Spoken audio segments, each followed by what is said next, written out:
आज सैफई में दोपहर 3 बजे मुलायम सिंह का अंतिम संस्कार होगा। मेला ग्राउंड में नेताजी का अंतिम संस्कार किया जाएगा। राजकीय सम्मान के साथ उनका अंतिम संस्कार किया जाएगा।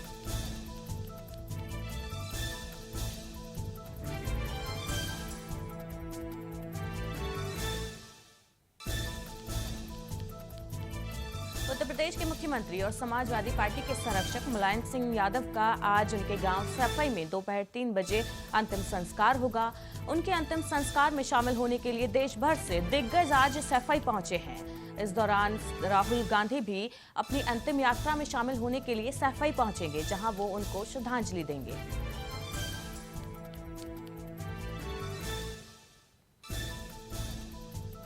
पीएम नरेंद्र मोदी आज मध्य प्रदेश के उज्जैन में महाकाल परिसर में बने महाकाल लोक का लोकार्पण करेंगे। लोकार्पण समारोह में मुख्यमंत्री शिवराज सिंह चौहान भी मौजूद रहेंगे। उद्घाटन समारोह के लिए देश भर से करीब 600 साधु संत और कलाकारों को आमंत्रित किया गया है।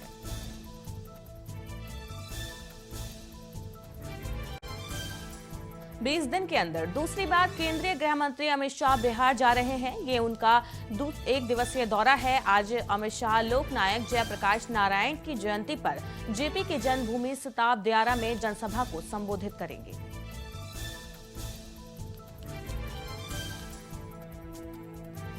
मुख्तार अंसारी की मुश्किलें कम होने का नाम नहीं ले रही हैं। ईडी ने मुख्तार अंसारी के विधायक बेटे अब्बास अंसारी के खिलाफ लुकआउट नोटिस जारी किया है। ईडी की प्रयागराज यूनिट ने अब्बास अंसारी के खिलाफ ये लुकआउट नोटिस जारी किया है।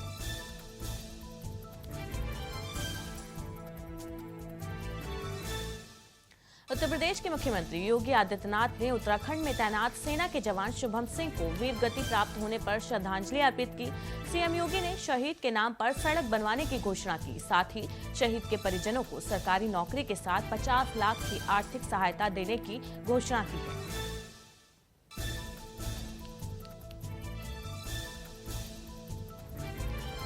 वित्त मंत्री निर्मला सीतारमण आज से 6 दिनों के लिए अमेरिका दौरे पर रहेंगी। इस दौरान वो IMF और विश्व बैंक की वार्षिक बैठक में हिस्सा लेंगी। इस बैठक के दौरान वर्तमान वैश्विक आर्थिक स्थिति पर चर्चा की जाएगी। अपनी यात्रा के दौरान निर्मला सीतारमण अमेरिकी वित्त मंत्री जैनेट येलेन के साथ द्विपक्षीय बैठक भी करेंगी।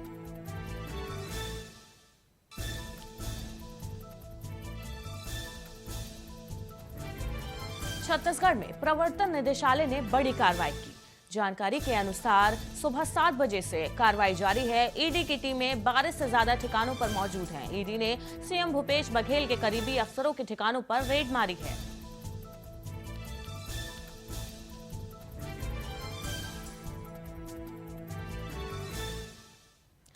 बंगाल में भर्ती में हुए घोटाले के मामले में तृणमूल कांग्रेस के विधायक मणिक भट्टाचार्य को गिरफ्तार किया।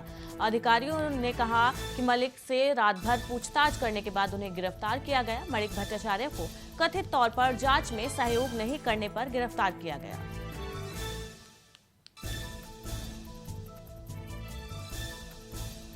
हापुड़ में लगातार हो रही बारिश से जनजीवन अस्त व्यस्त हो गया। तिलकवा कोतवाली के गांव फगौता से जहां बारिश ने कच्चे मकान की छत गिर गई, जिससे 4 साल की मासूम समेत दंपत्ति घायल हो गए, जिन्हें ग्रामीणों की मदद से घर से बाहर निकालकर अस्पताल ले जाया गया।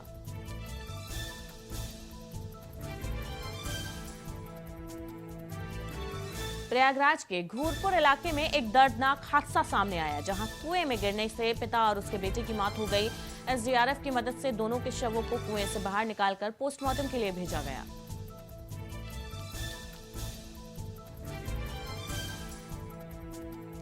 देश भर में लगातार रुक रुक कर हो रही बारिश ने जगह जगह जल भराव की स्थिति पैदा कर दी। यूपी सरकार ने लखनऊ में भारी बारिश को देखते हुए 12वीं तक के स्कूल और कॉलेज को बंद करने के निर्देश दिए हैं।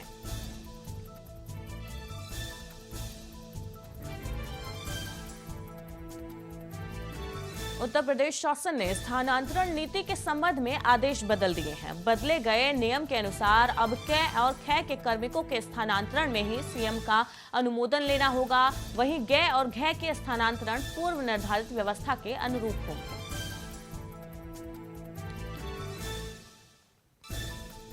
मुजफ्फरनगर में अखिल भारत हिंदू महासभा के कार्यकर्ताओं ने लठ पूजन के कार्यक्रम का आयोजन किया।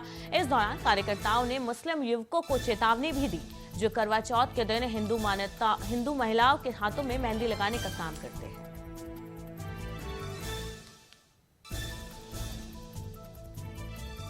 बहराइच में महसी तहसील के तमाम गांवों में बाढ़ का पानी घुसने से इलाके में अफरा तफरी मच गई। देर रात हो रही मूसलाधार बारिश ने तबाही मचा दी, साथ ही लोगों की परेशानियां भी बढ़ा दी।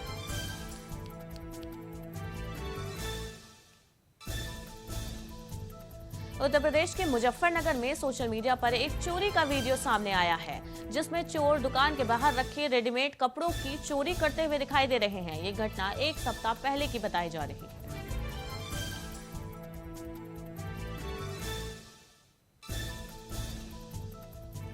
आगरा के एदमातपुर के गांव गड़ी में मामूली कहासुनी और विवाद में गोली चल गई, जिसमें युवक के पैर में गोली लगी, जिसके बाद घायल युवक को इलाज के लिए अस्पताल ले जाया गया। वहीं गोली चलाने के बाद आरोपी मौके से फरार हो गया।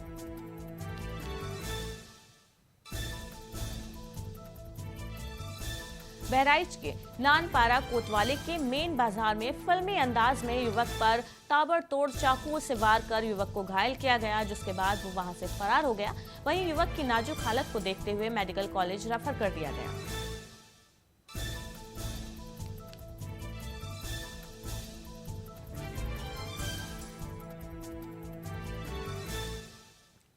मुलायम सिंह यादव के निधन होने के बाद सैफई में अंतिम संस्कार का आज उनका कार्यक्रम है, जिसको लेकर मैनपुरी से सैफई जाते समय प्रदेश अध्यक्ष नरेश उत्तम पटेल ने मीडिया कर्मियों से बात करते हुए बताया, समाजवादी पार्टी को बहुत बड़ी क्षति पहुंची है।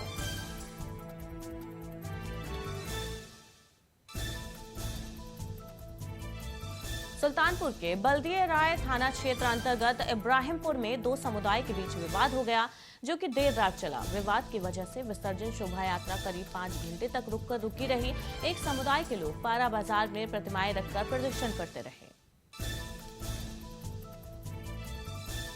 बारिश के कारण किसानों की फसलों को हुए भारी नुकसान को लेकर बदायूं सदर विधायक पूर्व मंत्री महेश चंद्र गुप्ता ने मुख्यमंत्री के सचिव संजय प्रसाद से बातचीत की और मुख्यमंत्री के नाम एक पत्र भेजा। पत्र में सदर विधायक ने सीएम योगी से अनुरोध किया कि किसानों की आर्थिक मदद की जाए।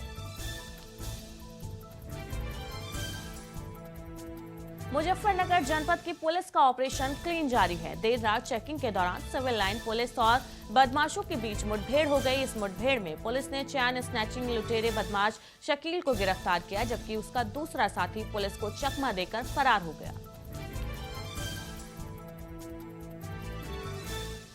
चमोली जिले के दूरस्थ गांव पाड़ा इरानी झिंझी गांव के ग्रामीण सड़क की मांग को लेकर आस लगाए बैठे थे, जिसके बाद इंडिया वॉइस ने ग्रामीणों की समस्या को प्रमुखता से उठाया। खबर दिखाने के बाद डीएम चमोली और एसडीएम चमोली ने सड़क निर्माण के लिए मशीनें भेज दी। जिलाधिकारी विनय शंकर पांडे ने सोमवार देर रात हर की पौड़ी क्षेत्र के मालवीय द्वीप और घंटाघर के बीच अर्धकुंभ 2015 में गंगा में निर्मित 3 अस्थायी सेतुओं की सुरक्षा दृष्टि से हटाए जाने के संबंध में निरीक्षण किया और अधिकारियों को जरूरी दिशा निर्देश दिए। इस दौरान कई अधिकारी मौजूद रहे।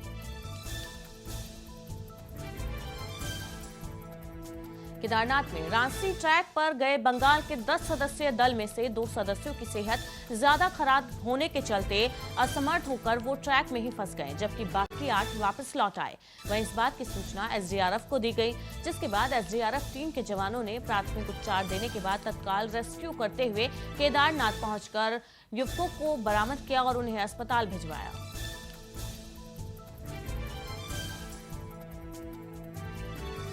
पौड़ी के जेआईसी ब्लॉक स्तरीय विज्ञान महोत्सव का आयोजन किया गया। महोत्सव के तहत विज्ञान प्रदर्शनी, विज्ञान ड्रामा और विज्ञान प्रोजेक्ट का आयोजन किया गया। इसके साथ ही छात्र छात्राओं ने स्वास्थ्य और स्वच्छता, पर्यावरण अनुकूल सामग्री, परिवहन, नवाचार, पर्यावरण संबंधी चिंताओं पर भी बेहतरीन मॉडल प्रस्तुत किए।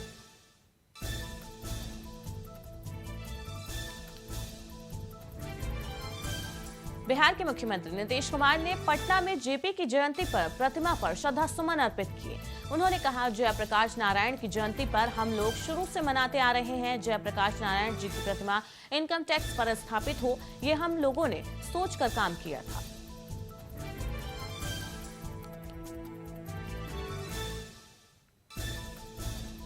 दिल्ली में आज भारत और साउथ अफ्रीका के बीच वनडे मैच खेला जाएगा। मैच को देखते हुए दिल्ली मेट्रो रेल ट्रेनों के चलने का समय बढ़ा दिया गया। मेट्रो मैच को देखते हुए करीब 49 अतिरिक्त फेरे लगाएगी। मैच के लिए दिल्ली मेट्रो में बदलाव किया गया।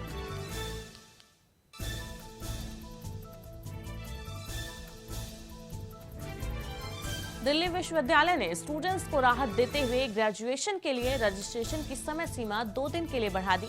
इसके तहत स्टूडेंट्स को सब्जेक्ट और कॉलेजों का सिलेक्शन करना होगा। दरअसल अब तक इसकी आखिरी तारीख 10 अक्टूबर थी, जिसे बढ़ाकर 12 अक्टूबर शाम 5 बजे कर दिया गया है।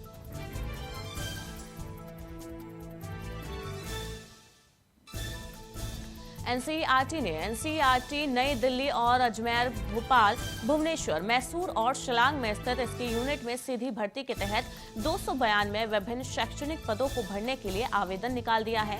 योग्य उम्मीदवार रिक्त पदों के लिए आधिकारिक वेबसाइट ncert.nic.in पर जाकर आवेदन कर सकते हैं।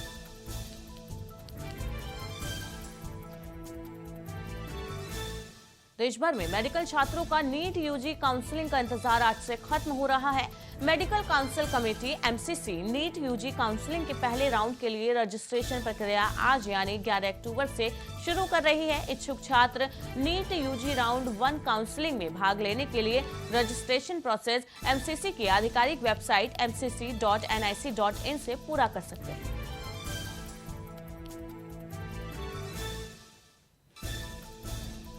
भारत ने यूक्रेन के 4 क्षेत्रों पर रूस के अवैध कब्जे की निंदा करने संबंधी मसौदे पर संयुक्त राष्ट्र महासभा में गुप्त मतदान कराने की रूस की मांग के खिलाफ मतदान किया। भारत सहित 100 से अधिक देशों ने सार्वजनिक मतदान के लिए मतदान किया है।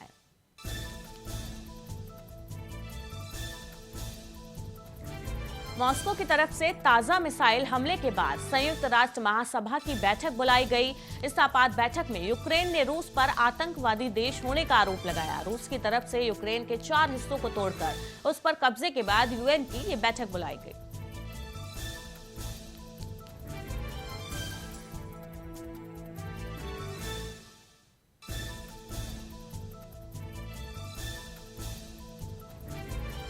उत्तर कोरिया ने 2 हफ्ते में 7वीं बार जापान की ओर बैलिस्टिक मिसाइल दागी। उत्तर कोरिया के इस मिसाइल टेस्ट के बाद जापान के प्रधानमंत्री शिंजो आबे कार्यालय की ओर से इमरजेंसी अलर्ट जारी किया गया।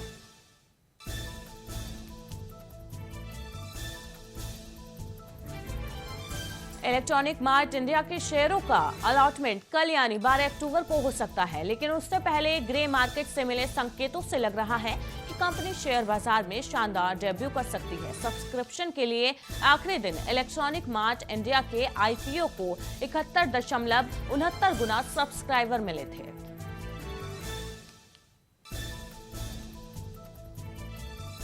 Justice D.Y.. चंद्रचूड़ देश के अगले चीफ जस्टिस होंगे। मौजूदा चीफ जस्टिस यूयू ललित ने अपने उत्तराधिकारी यानी देश के अगले सीजेआई के तौर पर केंद्र सरकार से जस्टिस डी.वाई. चंद्रचूड़ के नाम की सिफारिश की है। केंद्र सरकार को पत्र भेजने से पहले चीफ जस्टिस यूयू ललित ने आज सुप्रीम कोर्ट के सभी जजों की मीटिंग बुलाई थी।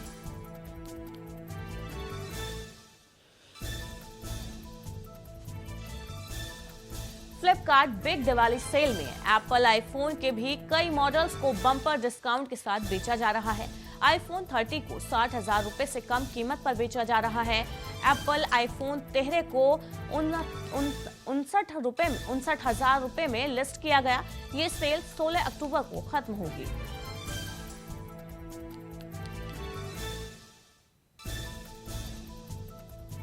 भारत और एशिया के सबसे अमीर आदमी अडानी ग्रुप के चेयरमैन गौतम अडानी इन दिनों तेजी से अपने कारोबार का विस्तार कर रहे हैं।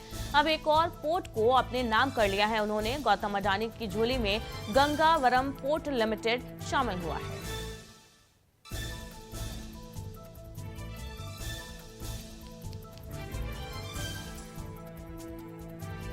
YouTube प्रीमियम कंपनी के पेड सर्विस इससे YouTube यूजर्स की एड फ्री एक्सपीरियंस मिलता है।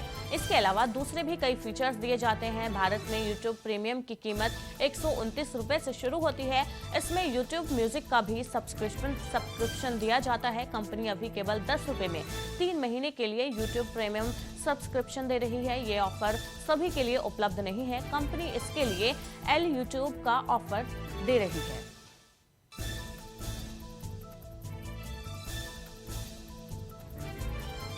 असम में तीताबार के पास तेज रफ्तार राजधानी एक्सप्रेसवे की चपेट में आने से एक दुखद घटना सामने आई। इसमें हादसे में हथनी और उसके बच्चे की मौत हो गई। वन विभाग के अनुसार हथनी की उम्र 22 साल थी, वहीं उसके बच्चे की उम्र महज 10 महीने की थी।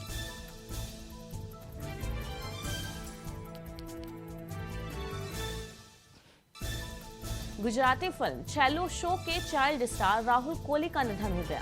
राहुल सिर्फ 15 साल के थे। राहुल की मौत की वजह कैंसर बताई जा रही है। 15 साल के राहुल कोहली भारत की तरफ से इस साल ऑस्कर में एंट्री करने वाले गुजराती फिल्म छेलो शो के चाइल्ड एक्टर थे।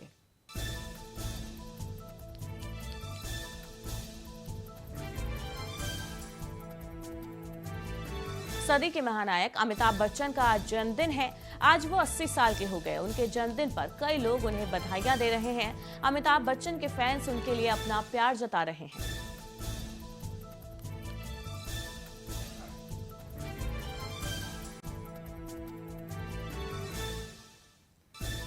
बॉलीवुड के महानायक अमिताभ बच्चन आज अपना 80वां जन्मदिन मना रहे हैं और इस खास मौके पर देश के प्रधानमंत्री नरेंद्र मोदी ने उन्हें शुभकामनाएं दी। प्रधानमंत्री नरेंद्र मोदी ने उनके लंबे और स्वस्थ जीवन के लिए प्रार्थना की। उन्होंने ट्वीट कर अमिताभ बच्चन को शुभकामनाएं भी दी।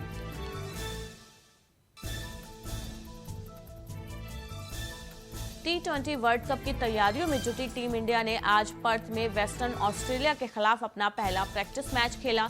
इस मैच में टीम इंडिया ने वेस्टर्न ऑस्ट्रेलिया को 13 रनों से हरा दिया। भारत के लिए सूर्य कुमार यादव और अर्शदीप सिंह ने शानदार प्रदर्शन किया।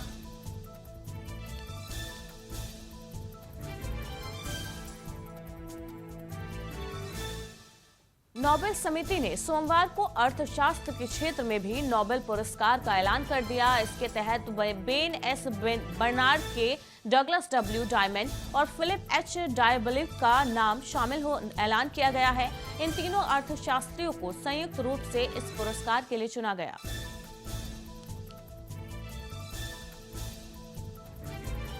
मध्य वेनेजुएला में लगातार कई दिनों से बारिश हो रही है। इस बीच लैंडस्लाइड होने से 22 लोगों ने अपनी जान गंवा दी। सेंटोस मिशेलेना के लास तेजोरियास में पहाड़ी इलाकों में बहकर आए मलबे के कारण 22 लोगों की मौत हुई, जबकि 55 अन्य लोग घायल और लापता हैं।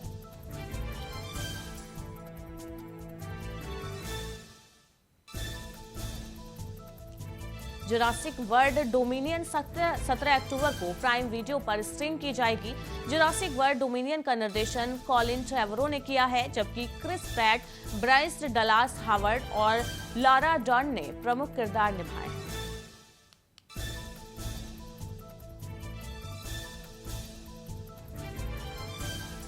अमिताभ बच्चन आज 11 अक्टूबर को 80वां जन्मदिन सेलिब्रेट कर रहे हैं। बिग बी जन्मदिन के मौके पर कई सेलेब्स ने उन्हें बर्थडे विश किया है। अमिताभ पिछले 5 दशकों से लोगों के दिलों पर राज कर रहे हैं। अमिताभ बच्चन के जन्मदिन के इस खास मौके पर जलसा में उनके फैंस की भीड़ बधाई देने के लिए उमड़ी है।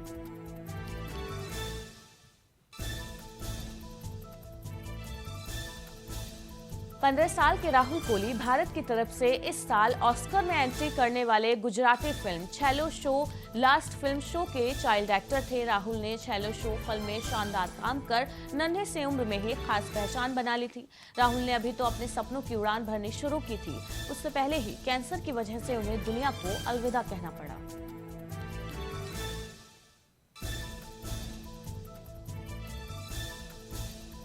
अक्षय कुमार की अपकमिंग फिल्म राम सेतु का ट्रेलर रिलीज हो गया है। फिल्म में उनके साथ जैकलीन फर्नांडिस और नुसरत भरूचा भी नजर आएंगी। फिल्म की कहानी एक आर्कियोलॉजिस्ट पर आधारित है।